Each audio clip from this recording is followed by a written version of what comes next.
દાંતની અંદર દુખાવો થાય તો કોઈ પણ પ્રકારની દવા વગર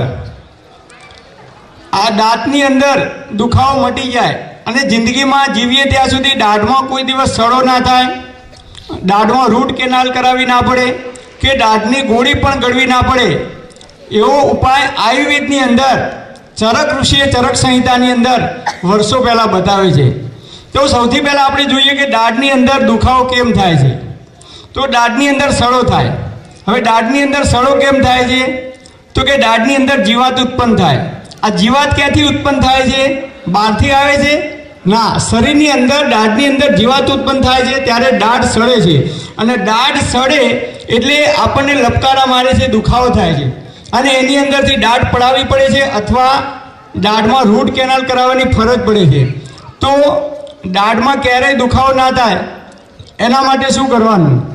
તો સૌથી પહેલાં તો દાઢ કેવી રીતે સડે છે? તો આપણે જ્યારે પણ ખોરાક ખાઈએ છીએ, દાળ ભાત શાક રોટલી સફરજન ચીકુ કોઈ પણ આઈસ્ક્રીમ ખાઈએ કે ચોકલેટ ખાઈએ, કોઈ પણ વસ્તુ આપણે જ્યારે ખાઈએ છીએ મોઢાની અંદર ત્યારે એ અનાજના ઝીણા ઝીણા કણ છે, એ કણ આપણી દાઢની અંદર ભરાઈ રહે છે અને એ કણ અનાજના જ્યારે સડે છે ત્યારે એની અંદરથી જીવાત ઉત્પન્ન થાય છે અને એની અંદરથી દાઢમાં સડો આવે છે અને દાઢ પડાવવી પડે છે અથવા દાઢમાં દુખાવો થાય છે અને છેવટે રૂટ કેનાલ કરાવવાની પણ ફરજ પડે છે। તો દાઢની અંદર દુખાવો ના થાય કે જીવાત ઉત્પન્ન ના થાય એના માટે શું કરવાનું? ખીચડી હોય કે ભાત હોય તો એને ડસ્ટબિનની અંદર મૂકી દઈએ તો 4-5 દિવસ કે 10 દિવસ થાય એટલે એની અંદરથી દુર્ગંધ ઉત્પન્ન થાય છે, એની અંદરથી જીવાણુ ઉત્પન્ન થાય છે। એ જ રીતે ખોરાક જ્યારે સડે છે ત્યારે એની અંદરથી જીવાત ઉત્પન્ન થાય છે। તો દાઢની અંદર ક્યારેય દુખાવો ના થવા દેવો હોય તો એક વાત યાદ રાખજો, કોઈ પણ પ્રકારની આપણે વસ્તુ ખાઈએ કે તરત જ મોઢું સાફ કરી દેવાનું। ચોકલેટ ખાઈએ, આઈસ્ક્રીમ ખાઈએ, ચા પીએ, કોઈ પણ વસ્તુ દાળ ભાત ખાઈએ, જમ્યા પછી તરત જ જો આપણે બરાબર કોગળા કરી અને મોઢું સાફ કરીશું તો મોઢાની અંદર તમે કોગળા કરી જોજો, ગમે ત્યારે જમ્યા પછી તરત મોઢાની અંદર ઝીણા ઝીણા કણ અનાજના ભરેલા હોય છે, આપણા દાઢની અંદર ભરાઈ રહે છે। એ કણ જો બહાર નીકળી જશે, ક્યારેય કણ નહીં ભરાય તો અનાજ સડશે નહીં, અનાજ નહીં સડે તો દાઢમાં ક્યારેય દુખાવો થશે નહીં। હવે બીજો ઉપાય છે, દાઢની અંદર અચાનક દુખાવો થાય તો શું કરવું? તો દાઢની અંદર દુખાવો થાય તો ફટકડી લાવવાની, ફટકડીનો ટુકડો 1 ગ્લાસ પાણીની અંદર નાખી 2-3 વખત ચમચીથી હલાવી દેવાનું, પછી એ ફટકડીનો ટુકડો બહાર કાઢી દેવાનો અને ફટકડીના પાણીથી મોઢાની અંદર કોગળા કરવાના। એ ઉપાય કર્યા પછી બીજો ઉપાય છે તલનું તેલ, લાકડાની ગાણીનું શુદ્ધ તલનું તેલ મળે તો તલના તેલના કોગળા કરવાના 5 મિનિટ સુધી, ઇન્સ્ટન્ટ તમને રાહત થઈ જશે। એના પછી ત્રીજો ઉપાય છે સરસવનું તેલ, ગામડાની અંદર જેને સરસ્યું કહેવામાં આવતું હતું, સરસવના તેલને રૂના પૂમણાવાળું કરી અને જ્યાં દાઢમાં દુખાવો થતો હોય એ જગ્યાએ સરસવના તેલનું પૂમણું મૂકી દેવાનું, તમને ઇન્સ્ટન્ટ રાહત થશે। આ હું નથી કહેતો, પરંતુ આયુર્વેદમાં ઋષિઓએ હજારો વર્ષો પહેલાં આનો ઉપાય બતાવેલો છે। એ ના મળે તો લવિંગ હોય તો લવિંગનું તેલ અત્યારે બજારની અંદર મળે છે, મેડિકલ સ્ટોરમાં પણ લવિંગના તેલનું પૂમણું મૂકીએ તો પણ દાઢની અંદર તરત જ રાહત થાય છે, અથવા લવિંગને વાટી અને દાઢની અંદર ભરી દેવામાં આવે।